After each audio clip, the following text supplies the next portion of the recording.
Hi class, so we are on Chapter 1, Introduction to Psychology, and again, it's a fascinating topic. This particular chapter kind of looks at the big picture. It delves into each of the different components of psychology, talks about some of the questions associated with psychology. It's just a fascinating introduction into the text. And I always like to start my chapters out with kind of a class question. In this one, you ever wonder why reality TV shows are so popular? I'll ask my classes when they're in front of me, I said, who watches reality TV shows? And most people are closeted TV reality shows or reality TV show watchers, so they don't really raise their hands, but eventually somebody will raise their hand and say, well, I watch this show or watch that show. And probably, if we really look at it, a lot of people do watch them. And the question is, why? There was a reality show called Survivor that was on, I don't know if they're still on now or not, but when the first season came on, the last show, when we find out who was the last survivor on some deserted island, it had the largest viewing audience in the history of television at the time.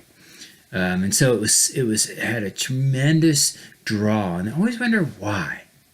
Well, this is what I think, and this is what most students, when you ask them that question, they'll say, well, I'm interested in it because I want to see, well, what do they do? Well, how do they handle the situation? Do they go into that fish tank filled with cockroaches or not?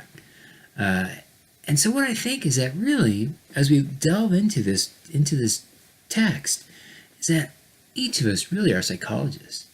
In fact, when you look at the theories of here, especially when you look at the history of the theories of them, you'll find that they're very much, the orientation is very much based off of personal experiences of the theoretician, the psychologist that came up with it.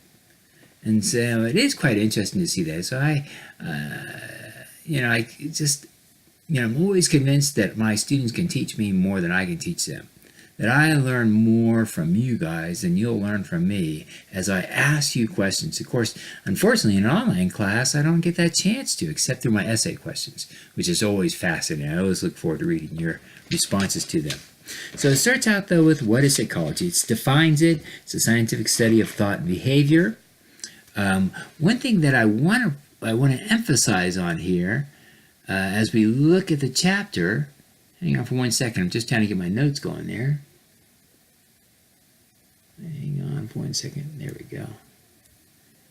Is that the key goal of psychology, and this is not really emphasized in the text, but it's something I want to emphasize because you're going to see it over and over and over again as we go through the chapters. The key goal of psychological inquiry is to explain, describe, and predict behavior.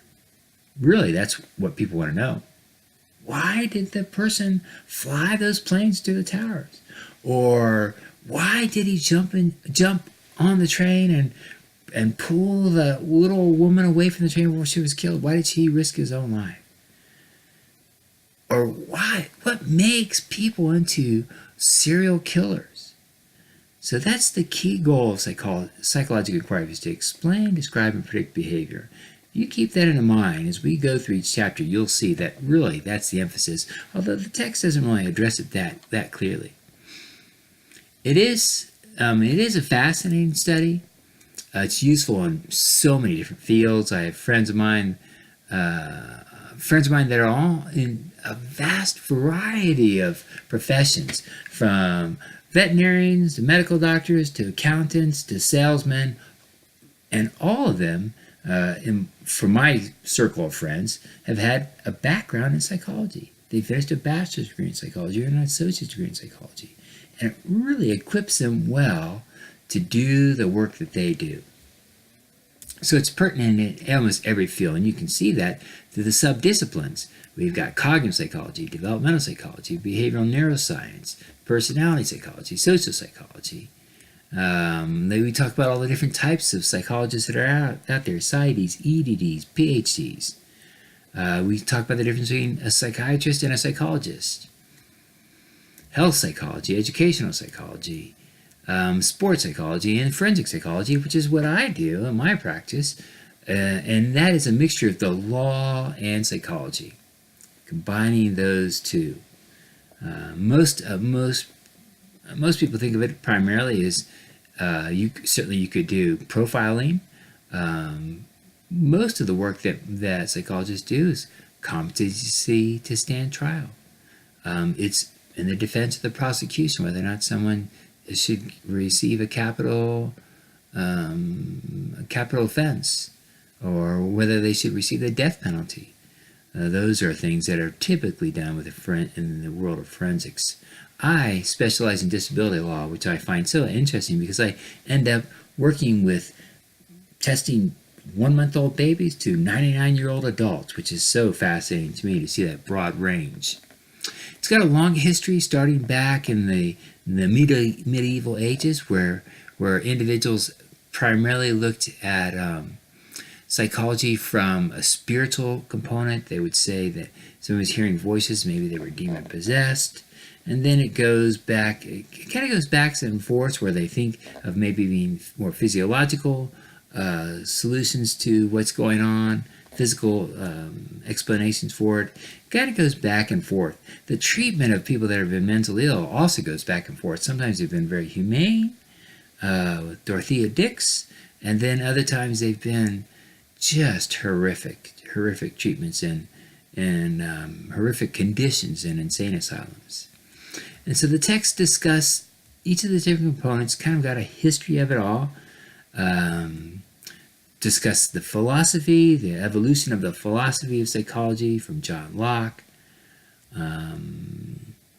on through the different theorists that are there, bringing us up to certainly structuralism and functionalism, which is really important, a very key component of psychology, and bringing us up to cognitivism, neuroscience, behavioral genetics, which is kind of the huge component that we're doing right now, which is really fascinating. It really is fascinating.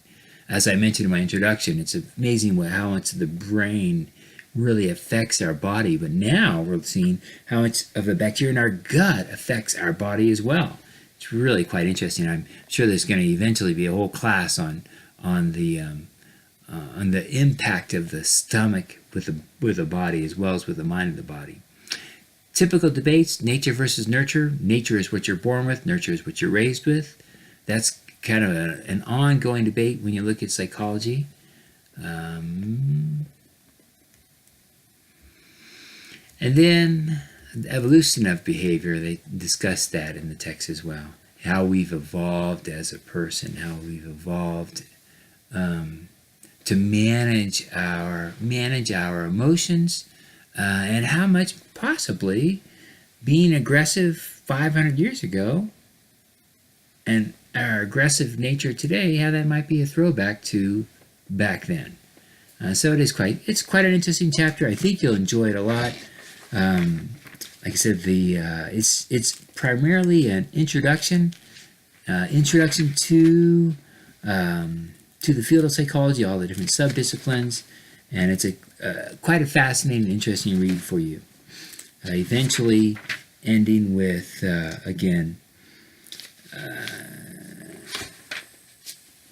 Let's see where we're at here. Just making sure I got everything covered here.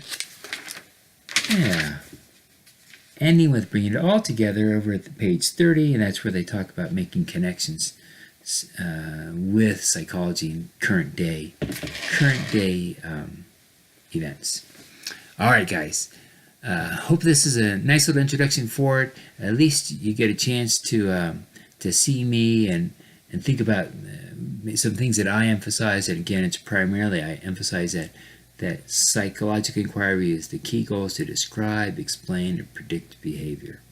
And we talk about the history of psychology, the different branches of psychology in this particular chapter. All right, thank you so much, and we will see you in the next chapter.